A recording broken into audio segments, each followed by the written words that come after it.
नमस्कार दोस्तों, स्वागत है आपका एग्जाम बुक चैनल में। दोस्तों UP triple S C PT video के लिए जो आपकी सीरीज चल रही है टॉपिक वाइज जीएस क्वेश्चन का आपका ये 6वां पार्ट है और विश्व की नदियां एवं घाटियां का आपका सेकंड पार्ट है। ठीक है, तो इसमें जो क्वेश्चन आपके बन सकते हैं या फिर जो क्वेश्चन आपके टॉपिक वाइज चल रहे हैं उससे हम बताते हैं। सबसे पहला क्वेश्चन आपका जो आ रहा है वो है, निम्न में से कौन सी नदी उत्तरी अमेरिका में नहीं बहती है। तो भाई निम्न में से ऐसी कौन सी नदी है जो उत्तरी अमेरिका में नहीं बहती है। ऑप्शंस आपके हैं यूकॉन, मैकेंजी, सेंट लॉरेंस और ओरोनिको नदी। देखिए इसमें क्या है कि आप अगर देखेंगे तो मैकेंजी और सेंट लॉरेंस ये आप कई बार पढ़ चुके होंगे कि हाँ ये उत्तरी अमेरिका में बहती है, लेकिन आप यूकॉन और ओरोनिको में जो है अब आप कंफ्यूज हो जाएंगे।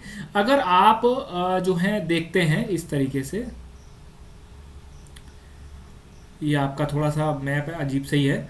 अगर आप देखते हैं कि ये वाला पार्ट जो है आपका कनाडा का है, ये आपका यूएस का है, ठीक है, लेकिन ये वाला जो पार्ट है ये आपका अलास्का रीजन पड़ जाता है, अलास्का रीजन जो कि यूएसए के अंडर आता है। ठीक है, तो यहां पर एक नदी बहती है, उसका नाम है यूकॉन नदी। तो इसका आंसर क्या हो जाएगा, ओरोनिको नदी जो है ये आपकी साउथ अमेरिका में ये आपका वेनेजुएला और कोलंबिया के जो है मध्य बहती है। सेकंड क्वेश्चन आपका है, सर दरिया और आमू दरिया नदी कहाँ गिरती हैं। सर दरिया और आमू नदी दरिया जो है वो कहाँ गिरती हैं। सबसे पहले इसका मैप देखते हैं। तो देखिए ये आपकी है सर दरिया और ये है आमू दरिया। ये आपका उज्बेकिस्तान, कजाकिस्तान, तुर्कमेनिस्तान, तजिकिस्तान, ठीक है, और किर्गिस्तान।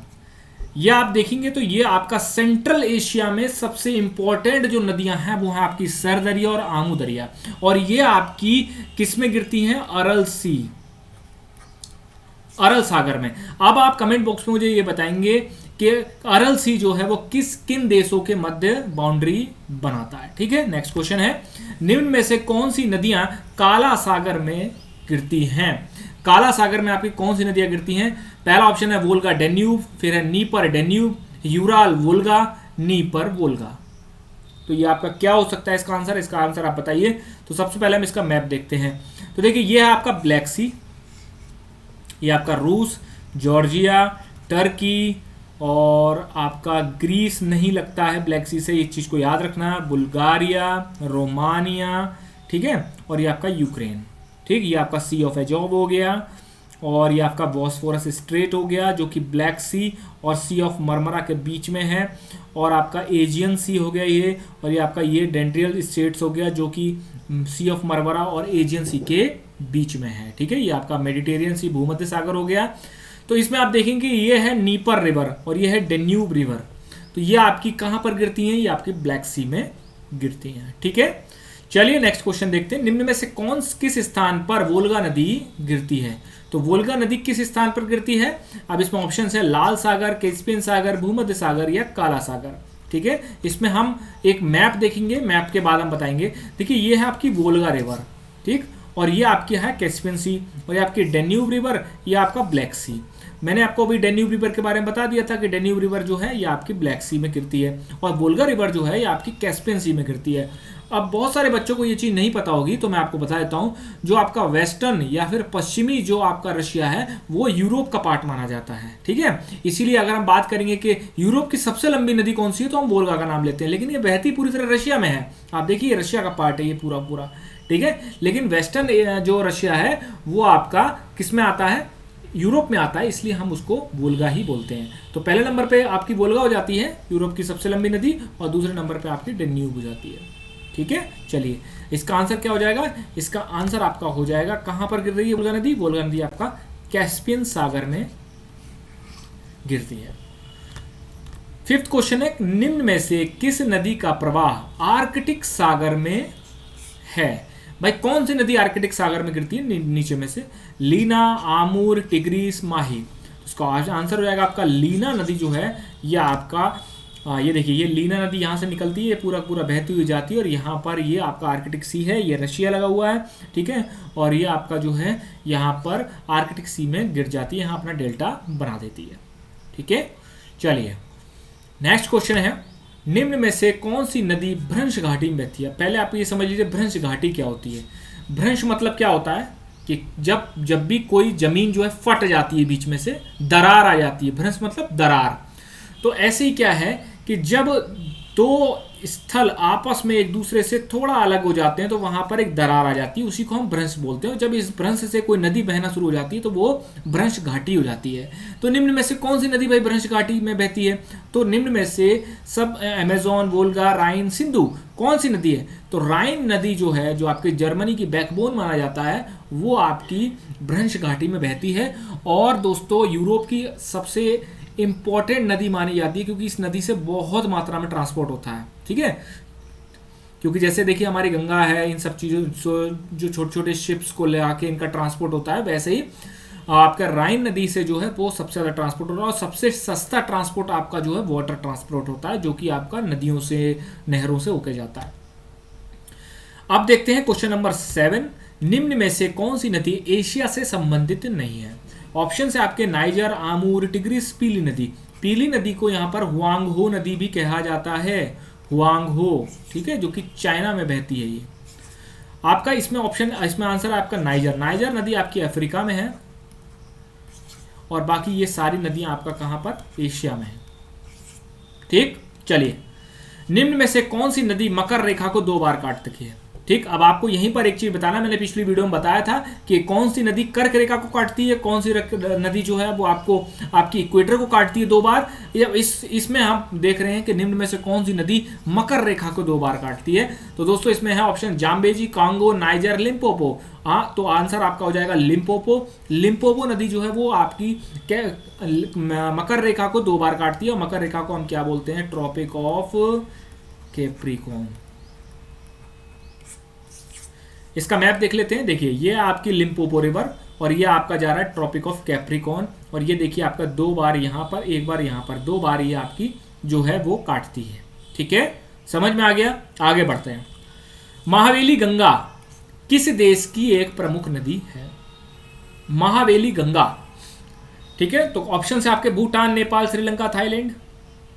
अब अपना आंसर लगाइए क्या हो सकता है। तो इसका आंसर हो जाएगा आपका श्रीलंका की सबसे इंपॉर्टेंट नदियों में से एक नदी है, उसका नाम है महावेली गंगा, ठीक है। बहुत सारे बच्चे इसमें नेपाल या थाईलैंड लगा के आएंगे, मुझे पता है। 10वां क्वेश्चन है, निम्न में से कौन सी नदी जर्मनी की आधार रेखा मानी जाती है? पीछे क्वेश्चन में रिपीट कर चुका हूं, पीछे क्वेश्चन में बता चुका हूं कि क्या है। तो इसका आंसर हो जाएगा आपका राइन नदी जो है वो जर्मनी की आपकी आधार रेखा मानी जाती है। और ये राइन नदी आपकी स्विट्जरलैंड में इसका उद्गम है। स्विट्जरलैंड से ये आपका स्विट्जरलैंड और ऑस्ट्रेलिया का बॉर्डर बनाती हुई और ये सीधे सीधे इस तरीके से आपका फ्रांस से बॉर्डर बनाती है जर्मनी का, और फिर सीधे ऐसी घुसती हुई ये नीदरलैंड के अंदर एंटर करती है। और रॉटरडम इस पे जो है इंपॉर्टेंट एक पत्तन है, रॉटरडम एक पत्तन है इंपॉर्टेंट, और यहाँ पे जाके अपना डेल्टा बना देती है। तो ये आपकी सबसे इंपॉर्टेंट नदी मानी जाती है। इससे बहुत सारा जो है सामान, क्योंकि स्विट्जरलैंड एक लैंडलॉक्ड कंट्री है, तो अपना सामान कहाँ से इंपोर्ट एक्सपोर्ट करेगा? तो सीधी सी बात है वो यहाँ से करेगा। पहली बात, स्विट्जरलैंड कोई चीज़ एक्सपोर्ट नहीं करता है, सिर्फ वो टूरिज्म में एक्सपोर्ट करता है, बाकी सारी चीज़ें वो इंपोर्ट करता है, ठीक है। तो कहाँ से आती हैं उसकी सारी चीज़ें? ये यहाँ से आती हैं, रिवर राइन से, ठीक है। नेक्स्ट क्वेश्चन है, पो नदी निम्न में से किस नदी में प्रवाहित होती है? पो नदी किस देश में प्रवाहित होती है? पो नदी मतलब पो नदी सबसे इंपॉर्टेंट नदी मानी जाती है उस कंट्री की। ऑप्शन है आपके इटली, यूक्रेन, स्पेन, ग्रीस। तो आंसर आपका हो जाएगा इटली। इटली की सबसे इंपॉर्टेंट जो नदी है वो है पो नदी। मैप देखिए, ये आपकी पो नदी और यहाँ पर आपका पो डेल्टा, एड्रियाटिक सी में आपका पो डेल्टा, पो जो रिवर जो वो डेल्टा बनाती है। और ये आपका नॉर्दर्न और साउदर्न जो आपका इटली है उसको अलग करती है, ठीक है। सबसे इंपॉर्टेंट नदियों में से एक है ये पो नदी, ठीक। चलिए, ठीक है।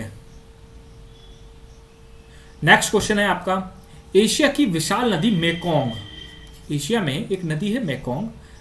वो मेकोंग नदी का एक इंपॉर्टेंट, जैसे मेकोंग गंगा करके एक आपका ऑर्गेनाइजेशन भी है।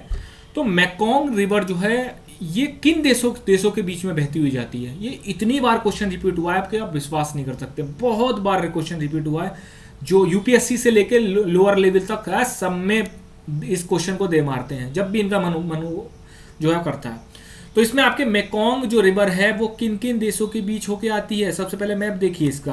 तो मेकोंग रिवर ये चाइना से आपकी आती है, चाइना से ये सीधे सीधे म्यांमार में एंटर करती है थोड़ा सा यहाँ पे, फिर उसके बाद ये थाईलैंड, फिर अब उसके बाद आपका लाओस हो गया, फिर आपका कंबोडिया, और ये वियतनाम में जाके अपना डेल्टा बना देती है। ठीक है, तो इनके क्या हो गए, Myanmar, China, Thailand, Laos, Vietnam, Cambodia. तो इसका ऑप्शन क्या हो जाएगा कि मलेशिया से इसका कोई संबंध नहीं है, मलेशिया में ये प्रवाहित नहीं होती है।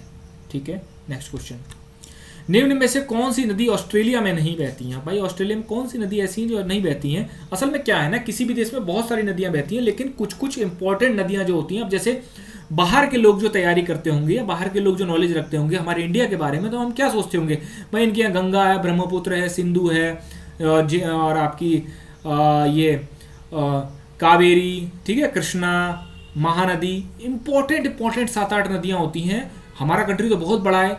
ठीक है, तो ऐसे ही ऑस्ट्रेलिया में अगर आप देखेंगे तो आपका अगर मिड ऑस्ट्रेलिया और वेस्टर्न ऑस्ट्रेलिया में जाएंगे तो वहां पर आपको सिर्फ रेगिस्तान मिलेगा। ठीक है, सबसे ज़्यादा पॉपुलेशन जो है वो ऑस्ट्रेलिया में ईस्टर्न ऑस्ट्रेलिया है, ईस्ट में सबसे ज़्यादा लोग रहते हैं। जैसे चाइना में ईस्ट में रहते हैं लोग, ठीक है, बाकी सारा के सारा चाइना देखने में बड़ा है, वहाँ रिहायशी एरिया वहाँ मुश्किल से मुश्किल 30% 40% है, बाकी सब रहता है रेगिस्तान, ठंडा मरुस्थल। ठीक, तो यहाँ देखिए ऑस्ट्रेलिया में 2 नदियां सबसे इंपॉर्टेंट है, पहला है डार्लिंग, ये भी देखिए ये आपका जो है कहाँ है, ये आपका ईस्टर्न है, ईस्टर्न ऑस्ट्रेलिया। यहाँ पे देखिए इंपॉर्टेंट शहर कौन से, ब्रिस्बेन, सिडनी, कैनबरा जो कि इसकी जो है क्या है, इसकी कैपिटल है, और आपकी मेलबर्न। और ऐसे ही एक रिवर और है मरे रिवर। ठीक है, और मरे रिवर का जो एक समर्थ रिवर है उसको कहते हैं मरिनगिडगी रिवर। ठीक है, और ये आपकी रिवर हो गई इंपॉर्टेंट। ठीक है, जैसे मरे हो गई, डार्लिंग हो गई, कूपर क्रीक भी एक छोटी सी रिवर है। ठीक है, आपको कंफ्यूज करने के लिए डाला हुआ है, लेकिन पराना रिवर जो है ये आपकी नहीं आती। अब ये आपकी कहाँ मिलेगी आपको, ये आपको आगे क्वेश्चन में दिखेगा। ठीक है, आगे क्वेश्चन में आपको पता चलेगा कि पराना रिवर जो है वो कहाँ बहती है। चलिए नेक्स्ट क्वेश्चन है, निम्न में से कौन सी नदी ब्राजील और पराग्वे की सीमा निर्धारित करती है? ठीक, अब मैंने जो आपको पहले बताया था उसका आंसर यहाँ पे है। तो पराना रिवर जो है वो आपकी ब्राजील और पराग्वे की सीमा को निर्धारित करती है। अब इसका मैप देख लेते हैं। अब ये देखिए, ये है आपकी पराग्वे रिवर, सॉरी ये आपकी पराना रिवर ये रही। ठीक, और पराना रिवर को अगर आप देखेंगे तो ये पराग्वे से जो है ये आपकी बाउंड्री बनाती है ये। ठीक, तो ये आपका आंसर क्या हो जाएगा, इसका हो जाएगा पराना रिवर। चलिए, निम्न में से कौन सी नदी, पीली नदी भी कहा जाता है इसको, पीली नदी भी कहा जाता है। ठीक है, असल में क्या होता है, पीली नदी क्यों कहा जाता है, क्योंकि मैंने आपको बताया था कि इसका नाम है हुआंगहो रिवर, हुआंगहो रिवर इसका नाम है, और ये चाइना में आपकी बहती है। और ये पीली नदी क्यों कहा जाता है, क्योंकि इस नदी में अगर आप देखेंगे तो इस चाइना के वेस्टर्न पार्ट से धूल की आंधी उठती है, जो कि पीली रेतीला रेत होता है उसमें पीले कलर का, वो इस नदी में छा जाता है, और जब ये अपना डेल्टा बनाती है तो वहाँ पर पूरा पीला पीला पीला पीला हो जाता है, इसीलिए इसको पीली नदी बोला जाता है। हुआंगहो रिवर इसका रियल नेम है, अदर नेम इज पीली नदी, येलो रिवर, और ये कहाँ है, ये आपकी चाइना में। 16 क्वेश्चन है, निम्न में से कौन सी नदी रूस में प्रवाहित नहीं होती है? कौन सी नदी ऐसी है जो रूस में प्रवाहित नहीं होती है? तो ये आपकी हैं ऑप्शन है आमूर, लीना, ओब, डेन्यूब। कौन सी नदी ऐसी हैं जो कि आपकी जो है ऑस्ट्रेलिया उसमें नहीं प्रवाहित होती हैं? तो इसमें जो है आपका देखिए डेन्यूब रिवर, ये देखिए ये डेन्यूब रिवर सिस्टम देखिए आपका। डेन्यूब रिवर जो है ये आपका, मैंने आपको बता चुका हूँ, ये आपका यूरोप में बहती है, और ये यूरोप मतलब रूस में, मतलब क्या होता है इसका कि ये रशिया वो वाला पार्ट नहीं है जो कि रशिया का जो यूरोपियन पार्ट है उसमें भी नहीं बहती है। ठीक है, ये आपकी कहाँ बहती है, ये देखिए ये आपकी जर्मनी से होती है ऑस्ट्रिया, ऑस्ट्रिया से हंगरी, रोमानिया, रोमानिया के बाद ये यहाँ पर जाके जो है आपका ब्लैक सी में अपना डेल्टा बना देती है। तो कौन सी नदी ऐसी है जो रूस में प्रवाहित नहीं होती है पूरी तरीके से? वो है आपकी डेन्यूब रिवर। डेन्यूब रिवर जो है ये आपका आमूर, लीना और ओब, ये 3 नदियां जो है आपके रूस में पूरी तरीके से प्रवाहित होती हैं। ठीक है, नेक्स्ट क्वेश्चन है आपका, यूरोप की सबसे लंबी नदी कौन सी है? अब यहाँ पर आप बताइए कौन सी लंबी नदी हो सकती है। तो मैंने आपको बताया कि अगर यूरोप के बारे में पूछ रहा है तो यूरोप में वो वेस्टर्न रशिया को काउंट करते हैं। Western Russia is a part of Europe, तो ये आपका आंसर हो जाएगा वोल्गा। वोल्गा जो है ये आपकी यूरोप की सबसे लंबी नदी है। ठीक है, ये देखिए ये वोल्गा रिवर है, ये वोल्गा रिवर आ रही है और ये कैस्पियन सी में आपकी गिर जाती है आपके। ठीक है, चलिए अगला क्वेश्चन है, बेरेंट्स सागर किस महासागर में स्थित है? देखिए क्या होता है कि बहुत बड़ा जब महासागर होता है उसमें छोटे छोटे छोटे छोटे एरियाज होते हैं, उनको हम सागर की फॉर्म में बोल देते हैं। ठीक है, तो बेरेंट सागर जो है वो किस महासागर में स्थित है? तो इसका आंसर हो जाएगा आपका आर्कटिक सागर में एक छोटा सा स्थान है जहां पर बेरेंट सागर उसको नाम दिया गया है। हम यहाँ पर देख लेते हैं, ये जो रीजन है पूरा इसको हम बेरेंट सी बोलते हैं। ठीक है, बेरेंट सी। और ये कौन सा है आपका ओशियन? आर्कटिक ओशियन आपका इसका नाम है। जैसे देखिए ये आपका बेरिंग सी है, ऐसी आपका बेरेंट सी है। 19 क्वेश्चन कह रहा है कि भूमध्य सागर निम्न में से किन दो बड़ी जल संधियों को जोड़ता है? भूमध्य सागर की अगर आप लोकेशन देखेंगे तो आपको ये पता चलेगा कि इसमें भूमध्य सागर असल में एक जॉइंट एरिया है जो कि दो सबसे बड़ी जल संधियों को जोड़ता है। पहले इसका मैप देख लेते हैं। ये देखिए, ये आपका मेडिटेरियन सी, और ये कौन सा सी है? ये आपका अटलांटिक ओशियन है। और ये आपका यहाँ से जब आते हैं ये सुएज कैनाल होती हुए, तो ये आपका कौन सा है? इंडियन ओशियन है। ठीक, इंडियन ओशियन। तो दो कौन सी बड़ी बड़ी जल संधियाँ हो गई? ये हो गई आपकी हिंद महासागर और अटलांटिक महासागर।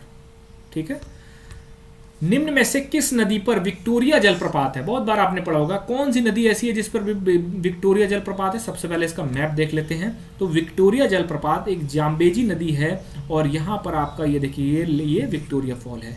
ये लेक करीबा है, लेक चहोरा है। ठीक है, और ये जाके मोजाम्बिक में आपका एक डेल्टा बनाती है और इंडियन ओशियन में मिल जाती है। ठीक है, तो दोस्तों ये 20 क्वेश्चन थे। इसके बाद आपका जो 2-4 क्वेश्चन अगर बचेंगे आगे हम कभी जब मिक्स्ड कराएंगे उसमें हम देख लेंगे। मेजर मैंने आपको नदियां इसमें करा दी हैं। डिस्क्रिप्शन में टेलीग्राम लिंक है, उसको जरूर ज्वाइन कर लीजिए। धन्यवाद।